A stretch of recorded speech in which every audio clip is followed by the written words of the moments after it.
ഇന്ന് നമുക്ക് ചെറുപയർ വെച്ചിട്ട് വളരെ എളുപ്പത്തിൽ ഒരു പായസം തയ്യാറാക്കാം.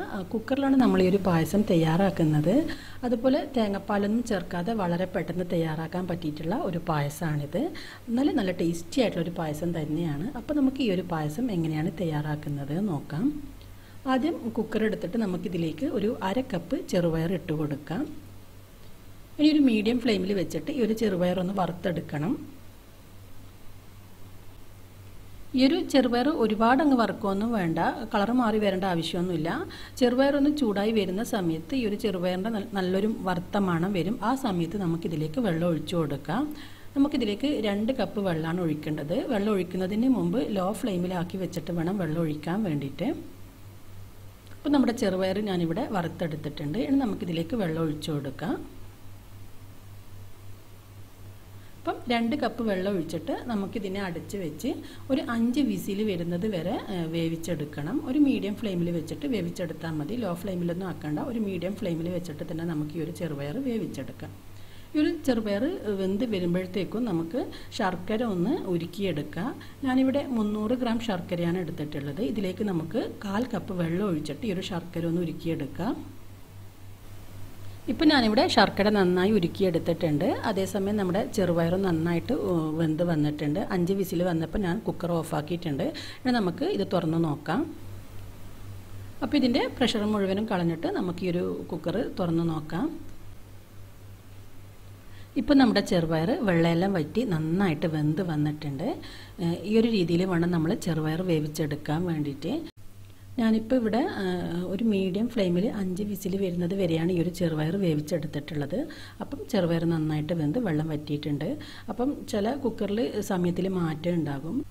അപ്പോൾ നിങ്ങളൊരു കാര്യം ശ്രദ്ധിച്ചാൽ മതി. ചെറുപയർ വെന്ത് വരുന്ന സമയത്ത് വിസിൽ വരുമ്പോൾ ചെറുപയർ വെന്ത ഒരു മണം വരും. ആ സമയത്ത് ഓഫ് ചെയ്താൽ മതി.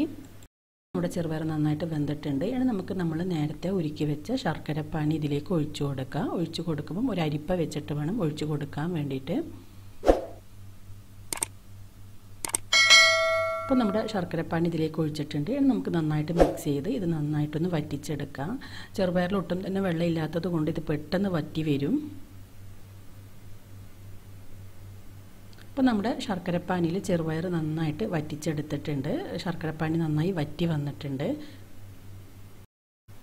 ഈ ഒരു ശർക്കരപ്പാനി വറ്റി വരുന്ന സമയത്ത് നമുക്കിതിലേക്ക് 1 ടേബിൾ സ്പൂൺ നെയ്യ് ചേർത്ത് കൊടുക്കുക. ഈ ഒരു നെയ്യ് ചേർത്തൊന്ന് തിളപ്പിച്ചെടുക്കണം. അപ്പോൾ ഞാനിവിടെ നെയ്യ് ചേർത്ത് വീണ്ടും ഒന്ന് തിളപ്പിച്ചെടുത്തിട്ടുണ്ട്. ഇനി നമുക്കിതിലേക്ക് പാലൊഴിച്ച് കൊടുക്കാം. ഞാനിതിലേക്ക് 2 കപ്പ് പാലാണ് ഒഴിക്കുന്നത്. തിളപ്പിച്ച പാലൊന്നുമല്ല, പാല് ഡയറക്റ്റ് നമുക്കിതിലേക്ക് ഒഴിച്ചു കൊടുക്കാം. ഇനി നമുക്ക് ഈ ഒരു പാലൊഴിച്ചിട്ട് ഇതിനെ നന്നായിട്ട് തിളപ്പിച്ച് വറ്റിച്ചെടുക്കണം. ചെറുപയറായതുകൊണ്ട് തന്നെ ഒരുപാട് ടൈമൊന്നും എടുക്കില്ല, പെട്ടെന്ന് തന്നെ കുറുകി വരും. അപ്പം ആദ്യം ഒരു ഹൈ ഫ്ലെയിമിൽ വെച്ചിട്ട് തിളപ്പിച്ചെടുക്കുക. ഇത് വറ്റി വരുന്ന സമയത്ത് തീയൊന്ന് കുറച്ച് വെക്കാം. അപ്പോൾ നമ്മുടെ പായസം നന്നായിട്ട് കുറുകി വന്നിട്ടുണ്ട്. ഇതിൽ കുറുകി വരാൻ വേണ്ടിയിട്ട് എക്സ്ട്രാ ഒന്നും ചേർക്കേണ്ട ആവശ്യമൊന്നുമില്ല. ചെറുപയറായതുകൊണ്ട് തന്നെ ഇപ്പം കുറച്ച് ലൂസായിട്ടുണ്ടെങ്കിലും തീ ഓഫാക്കി കഴിഞ്ഞാലും ഇത് സമയം കഴിയുന്തോറും കുറുകി വരും. പക്ഷേ നമ്മുടെ പായസം ഇപ്പം തന്നെ നന്നായിട്ട് കുറുകി വന്നിട്ടുണ്ട്. ഇനി നമുക്കിതിലേക്ക് ഒരു നുള്ളു ഉപ്പ് കൂടി ചേർത്ത് കൊടുക്കുക. ഈ സമയത്ത് ഫ്ലെയിം കുറച്ച് വെക്കണം. ഇനി ഉപ്പ് ചേർത്ത് ഇത് നന്നായിട്ടൊന്ന് കുറുകി വരുന്ന സമയത്ത് നമുക്കിതിലേക്ക് കുറച്ച് ഏലക്കാപ്പൊടി കൂടി ചേർത്ത് കൊടുക്കാം. അപ്പോൾ ഞാനിവിടെ ഒരു 1/4 ടീസ്പൂൺ ഏലക്കാപ്പൊടിയാണ് എടുത്തിട്ടുള്ളത്. ഈ ഒരു ഏലക്കാപ്പൊടി കൂടി നമുക്കിതിലേക്ക് ചേർത്ത് ഫ്ലെയിം ഓഫ് ചെയ്യാം. ഇപ്പം നമ്മുടെ പായസം ഇവിടെ റെഡി ആയിട്ടുണ്ട്. ഇനി നമുക്കിതിലേക്ക് തേങ്ങാക്കൊത്തും അണ്ടിപ്പരിപ്പും മുന്തിരിയെല്ലാം ഒന്ന് നെയ്യിൽ ഫ്രൈ ചെയ്ത് ഇട്ട് കൊടുക്കാം. ആദ്യം നമുക്ക് 1 ടേബിൾ സ്പൂൺ നെയ്യ് ഒഴിച്ചിട്ട് ഈ ഒരു നെയ്യിലേക്ക് ആവശ്യത്തിന് തേങ്ങാക്കൊത്ത് ഇട്ട് കൊടുക്കുക. അതിനുശേഷം അണ്ടിപ്പരിപ്പ് ഇട്ടിട്ട് ആ ഒരു അണ്ടിപ്പരിപ്പൊന്ന് കളർ മാറി വരുന്ന സമയത്ത് നമുക്ക് മുന്തിരി ഇട്ട് കൊടുക്കാം. ഇനി നമുക്കിത് നമ്മൾ നേരത്തെ തയ്യാറാക്കി വെച്ച പായസത്തിലേക്ക് ഇട്ട് കൊടുക്കാം. അപ്പം ഈ ഒരു പായസം നിങ്ങളെല്ലാവരും ട്രൈ ചെയ്ത് നോക്കുക. വളരെ എളുപ്പമാണ് ഇതുണ്ടാക്കാൻ വേണ്ടിയിട്ട്. അതിൽ നല്ല ടേസ്റ്റി ആയിട്ടുള്ളൊരു പായസമാണ്. അപ്പം ഇത് ട്രൈ ചെയ്ത് നോക്കിയിട്ട് ഇതിൻ്റെ ഫീഡ്ബാക്ക് അറിയിക്കാം. ഈ ഒരു വീഡിയോ നിങ്ങൾക്ക് ഇഷ്ടമായെങ്കിൽ ലൈക്ക് ചെയ്യാനും ഷെയർ ചെയ്യാനൊന്നും മറക്കരുത്. നിങ്ങൾ ഇതുവരെ എൻ്റെ ചാനൽ സബ്സ്ക്രൈബ് ചെയ്തിട്ടില്ലെങ്കിൽ സബ്സ്ക്രൈബ് ചെയ്യാനും മറക്കരുത്.